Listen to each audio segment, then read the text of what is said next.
Que a graça e a paz de Cristo seja sobre a tua vida. Convido a você para ir até a tua Bíblia, lá em Lucas capítulo 1, e vamos continuar a nossa meditação nesta série de mensagens sobre o Natal. Lucas capítulo 1, versículo 15, foi onde parei ontem, e hoje, dando continuidade, no versículo 16, do versículo 15 ao 17, nós encontramos a missão de João Batista. Ele tinha uma missão muito clara. Ontem eu terminei com o verso 15, quero ler novamente até o verso 17. É muito importante entendermos que Deus tinha uma missão para João Batista, um propósito específico. Ele nasceu para cumprir um propósito. Você também nasceu para cumprir um propósito. Você tem uma missão nessa terra. Não desperdice por nada os dias de vida que Deus te deu sobre a face dessa terra. Viva o propósito de Deus. Cumpra a missão do Senhor. Aqui a Bíblia fala de que ele não beberia vinho. Ele seria como Sansão, seria como um nazireu, uma pessoa que estava ali consagrada para o Senhor. Ele não desfrutaria de alegrias do mundo. Ele estaria ausente de bebida alcoólica. Isso fala de vinho, fala-se de prazer, alegria, regozijo. Ele não precisava disso, porque a alegria dele vinha do Senhor. Então, o primeiro princípio que podemos aprender aqui é que na missão que nós temos da parte de Deus, a nossa fonte de alegria vem do Senhor, não vem do mundo. Ele seria cheio do Espírito Santo desde o ventre materno. Isso aconteceu em Lucas capítulo 1, verso 39 ao 45, quando Maria visitou Isabel.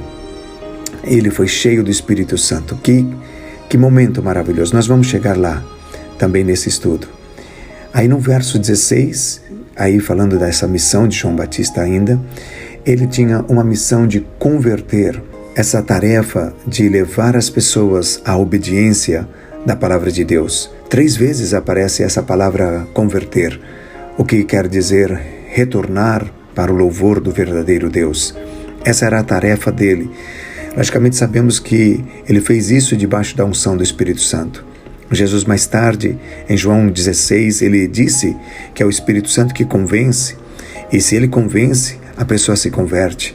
Então, João Batista tinha um ministério debaixo da unção do Espírito Santo. Nós vamos conseguir cumprir o propósito de Deus. Nós vamos conseguir trazer vidas a Cristo. Holandeses, brasileiros, hispanos, africanos, todos que Cristo queira trazer para a nossa igreja, nosso grupo de irmãos, debaixo de uma unção do Espírito Santo.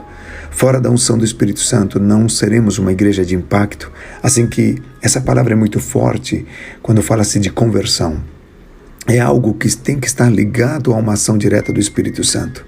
Então deixa Deus usar tua vida para trazer outras vidas ao Senhor. E Ele iria converter o coração dos pais aos filhos, converter os desobedientes à prudência dos justos e habilitar para o Senhor um povo preparado. Aleluia! Essa é a tarefa da conversão. Essa é a obra do Espírito Santo. Bendito seja o nome do Senhor. Que pais voltem seus corações aos filhos, como nesses tempos de tantas divisões, apenas e somente pelo poder do Espírito Santo, através da tua vida, através da minha vida, usando você no teu trabalho, usando você na igreja, usando você no teu bairro. A Bíblia então nos deixa claro que João Batista tinha um chamado e você também tem esse chamado.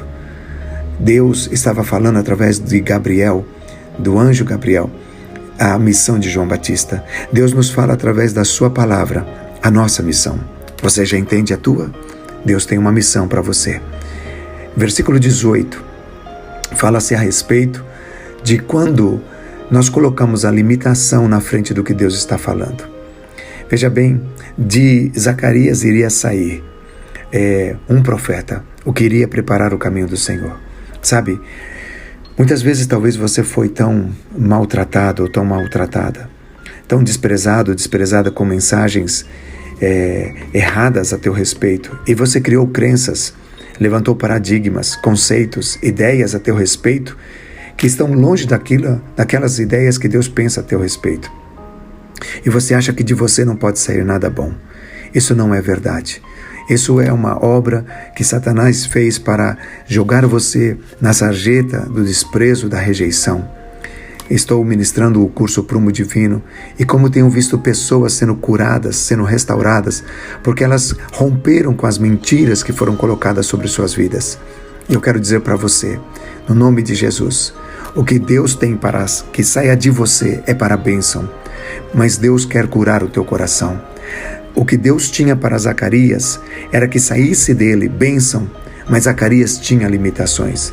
Zacarias tinha crenças a seu respeito, baseado em limitações do momento que ele colocou na frente do que Deus estava falando. Que forte, não é?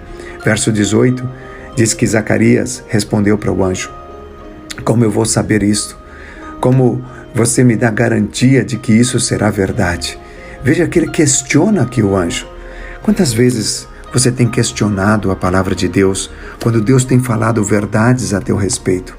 Quando Deus tem dito o que Ele pensa sobre você, mas aí você lembra das feridas, do que talvez teu marido te falou um dia, tua mãe, teu pai, tua esposa, teus filhos, teu patrão, talvez uma figura de autoridade, um pastor, um líder, um político, enfim, um amigo, um vizinho, e você começa a duvidar. Você começa a pensar, não pode ser, não pode sair de mim algo tão bom. Eu sou uma pessoa que estou quebrada, sou uma pessoa... Zacarias tinha limitações. E ali ele estava diante de tudo que estava acontecendo, mas ele teve dúvida.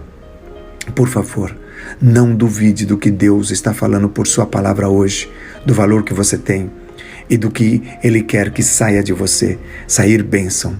Ele estava dizendo ali, como saberei isto? Pois eu sou velho e minha mulher avançada em idade. Olha que ele coloca aqui duas limitações, mais que uma, duas. E diante dessa palavra que ele recebeu, Zacarias colocou aí as suas limitações, dizendo, Deus, primeiro, o Senhor não está falando a verdade. Era isso que ele estava dizendo. Senhor, eu estou duvidando, porque olha a minha realidade. Por favor, não faça isso. Nós vamos aprender nessa série de Natal que a diferença da conversa de Zacarias com Gabriel e a diferença da conversa de Maria com Gabriel. Veja, nós vamos chegar lá como Maria reagiu diante desta realidade. Aqui nós encontramos então Zacarias colocando em dúvida o que Deus estava lhe falando. E essas duas limitações. Agora, olhe bem a resposta de Gabriel. Versículo 19.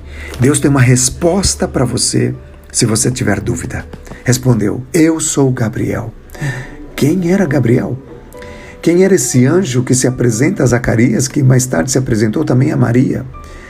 Queridos, ele era simplesmente o Gabriel que se apresentou, o mesmo anjo que Deus encarregou de explicar a Daniel as visões a respeito do tempo do fim.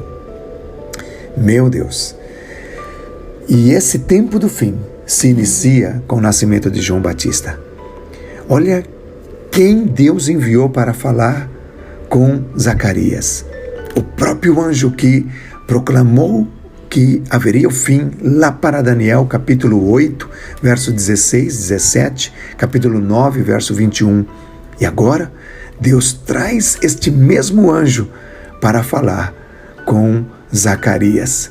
Amados, minha irmã, meu irmão, Deus, Ele faz da mesma forma. Deus, debaixo do seu poder, da sua soberania, Ele opera de forma maravilhosa, como operou nos profetas, como operou nos patriarcas, nas mulheres de Deus, nos homens de Deus. Ele também faz na tua vida. Não duvide do que Deus tem para você. E aí, diz aqui o versículo 19 que ele assistia, ele estava ali diante do Senhor, louvado seja Deus. E ele foi enviado para falar e trazer essas boas notícias. Gabriel estava colocado próximo a Deus. Sabe, hoje nós temos o Espírito Santo, que ele está ali, nos mistérios de Deus, no trono de Deus, o Pai, o Filho, o Espírito Santo, e Ele agora habita em nós, Ele revela para nós aquilo que Deus tem para nós, algo maravilhoso. Eu quero animar teu coração hoje, diante de qualquer situação que você esteja vivendo, acredite na palavra do Senhor. E porque Zacarias duvidou, olha o resultado dessa dúvida. E essa dúvida, se você tiver, também pode te limitar. Pode te limitar para receber no tempo de Deus a promessa de Deus. Qual foi a consequência dessa dúvida? O corte da comunicação. A consequência de ter duvidado é que ele não pôde falar mais.